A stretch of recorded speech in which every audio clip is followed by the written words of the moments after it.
what a day. Well, we've still got a little bit to do yet. The customer here wants us to reverse the doors on this model so that they open here from the right-hand side, okay? So that's a left-hand refrigerator. To do that, we'll need to start by taking the hinges off. So go ahead and get me the screwdriver with the 5/16 socket, and I'll start by taking this top hinge off the refrigerator.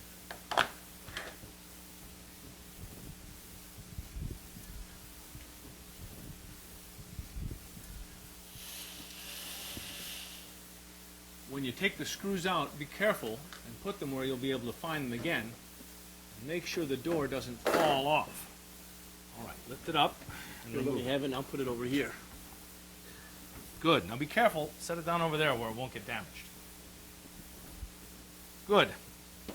And as you come back by the toolbox there, bring me the adjustable end wrench and I'll show you how to take the door off the fresh food compartment. All right. Now there's a 3/4 inch hex head on this center hinge pin.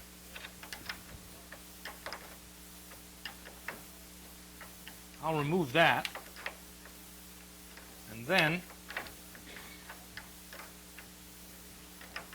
you'll be able to slide the door out from under this center hinge and lift it right off the bottom hinge pin. When you do that, be careful not to damage the door. These doors are heavy. That's right, and it doesn't take much of a bump to dent them either, so be careful. Put it over there next to the freezer door so it doesn't get damaged. Good. Now, Tony, on some refrigerators, like this one, you'll find a center hinge that needs to be removed completely before you can reverse the doors. So go ahead and bring me the power screwdriver with the Torx bit, and we'll take this off. Your screwdriver. That's right. Thank you, Tony.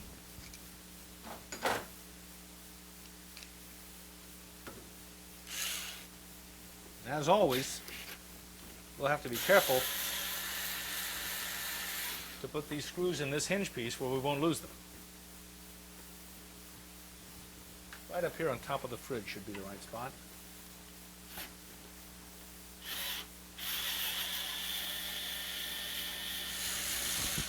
All right, that's got the center hinge. Put these pieces up here too. Now, we'll need to start removing the plug buttons. We can use the putty knife.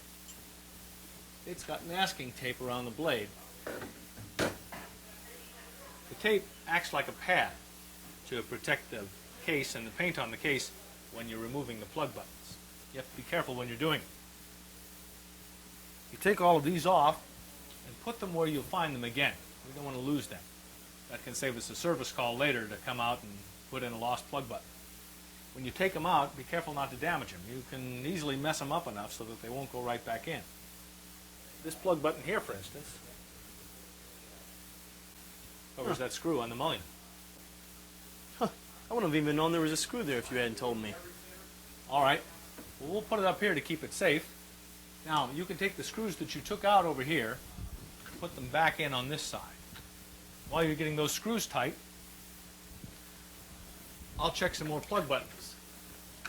When those screws are tight, go ahead and loosen the screws and remove them on the rail here so we can move the bottom hinge over to the other side of the refrigerator. While you're doing that, I'll go ahead and take the plug buttons out of the doors and swap them to the other sides.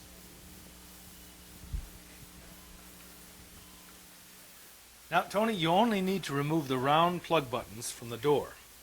These end caps, they stay where they are. Most of the models have plug buttons on the top and bottom of the freezer door, but only on the top of the fresh food door. If there's a plug button in the way of where a hinge needs to go, it has to be moved.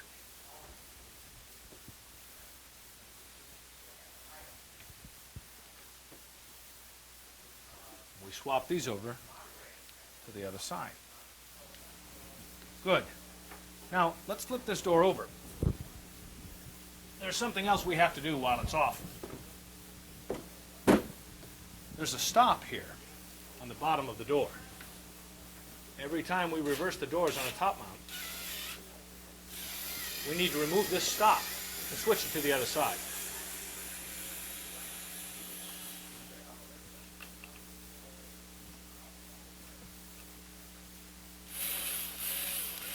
Now it's time to move the bottom hinge to the other side, right? That's right. As you remove the hinge, make sure you don't lose any spacer, shims, or washers that are used on the hinge. When you finish putting the hinge on, you put the screws back in the front rail that came off the other side. And make sure you tighten all the screws, because loose screws are a huge issue on these top mounts.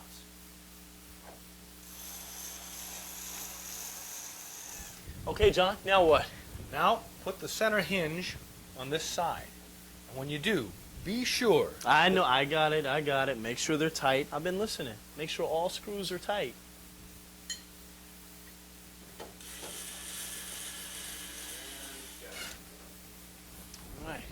All right, if you're finished checking the screws, we're ready to put on the stretch food door. Okay. Go ahead and guide it under the bottom hinge pin. All right, good. Slide it under the center hinge.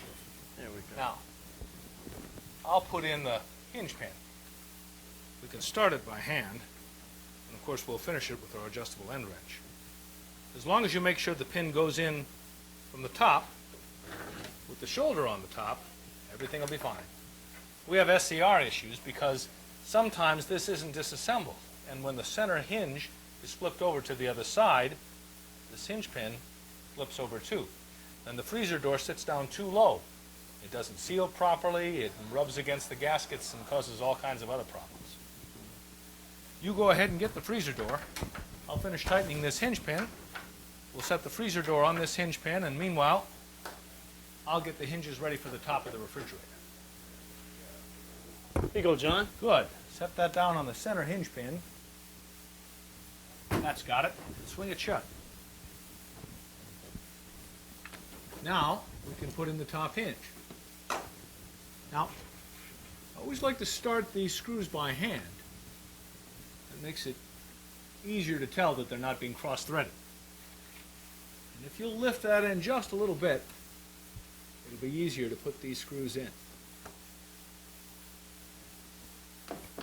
Lifting the freezer door, as you install the screw, not only makes it easier, but it helps the alignment. You'll find that if you lift the handle end a little bit, as the screws go in, that the freezer door is more properly aligned at the end of the procedure.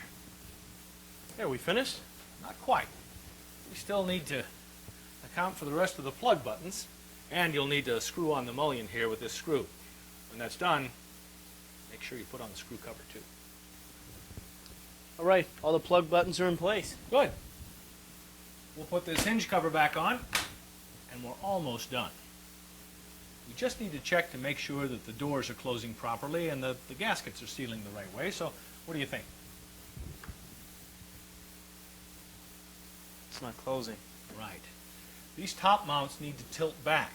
It's the tilt back that helps the doors close with the force of gravity. The adjustment's easy.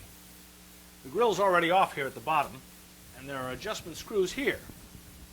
Now, if we turn them clockwise, that will increase the tilt back by raising the front of the cabinet.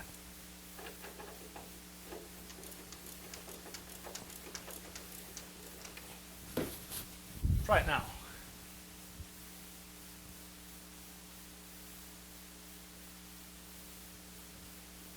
Not bad. I think it needs a little more. We get a lot of SCR issues with top mounts. People call for service because the temperature's bad or there's too much moisture or the doors won't close easily. If the tilt back's adjusted properly, the doors should close almost by themselves. There. Now, we'll just put in the grill. Like a lot of other things on this installation, we have to switch this plug from this end back to this side. And that'll let us fit the grill in under the hinge.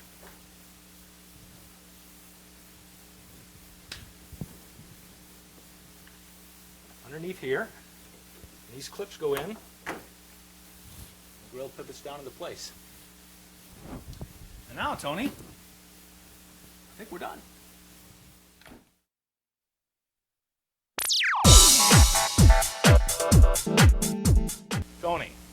some of these top mount refrigerators, the handles are shipped inside, and then we need to install them on the doors after the refrigerator's in the customer's home.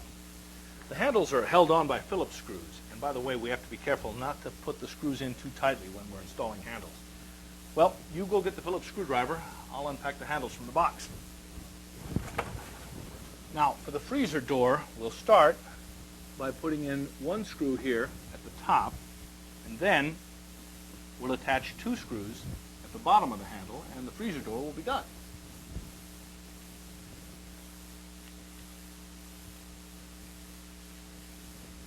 Thanks. It's right there. One is back on the door at the bottom, Mark. I think he's all right just doing this close-up now. Oh, okay.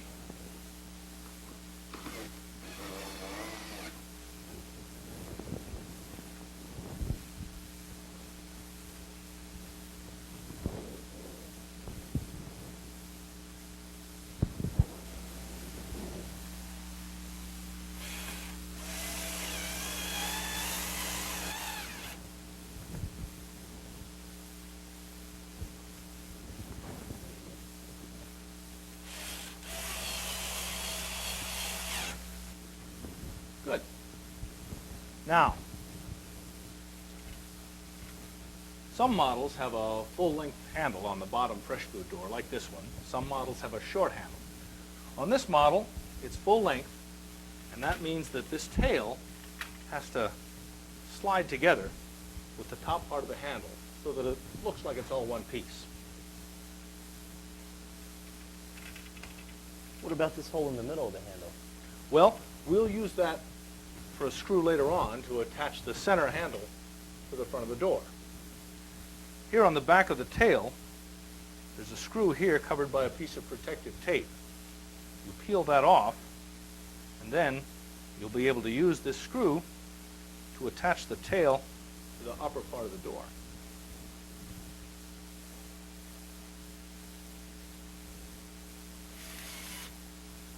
Like that.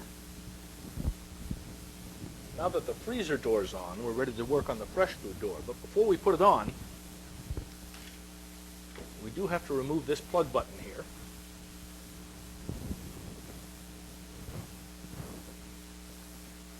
You can use a putty knife if it doesn't come right out, and switch it to this hole on the other side of the door. Now, we're ready for the fresh food door.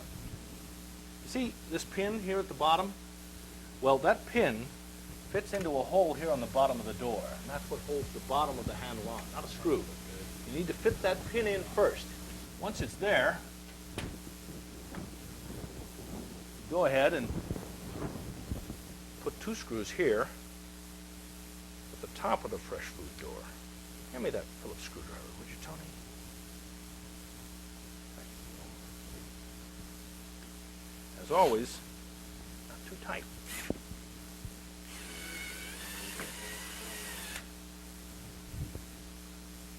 Thank you.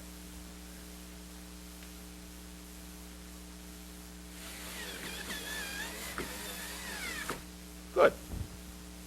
And what about this hole in the middle of the handle? All right. You use this screw here to attach the center of the handle to the door.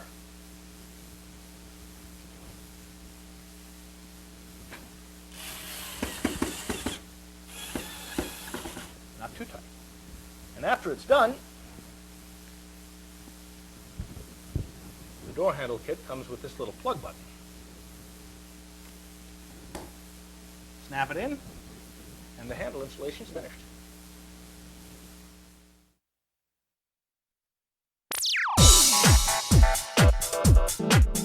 You just need to check to make sure that the doors are closing properly and that the gaskets are sealing the right way. So, what do you think? It's not closing. Right. These top mounts need to tilt back. It's the tilt back that helps the doors close with the force of gravity. The adjustment's easy. The grill's already off here at the bottom, and there are adjustment screws here. Now, if we turn them clockwise, that will increase the tilt back by raising the front of the cabinet.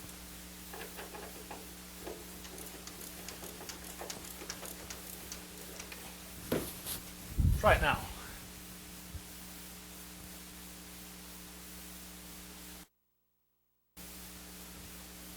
Not bad. I think it needs a little more. We get a lot of SCR issues with top mounts.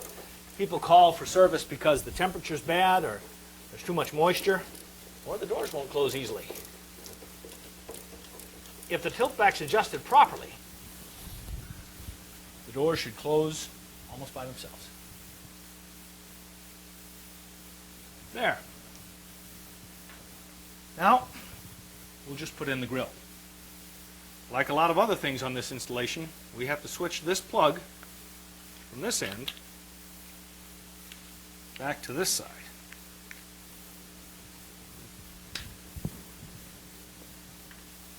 Underneath here, these clips go in, the grill pivots down into place. And now, Tony, I think we're done.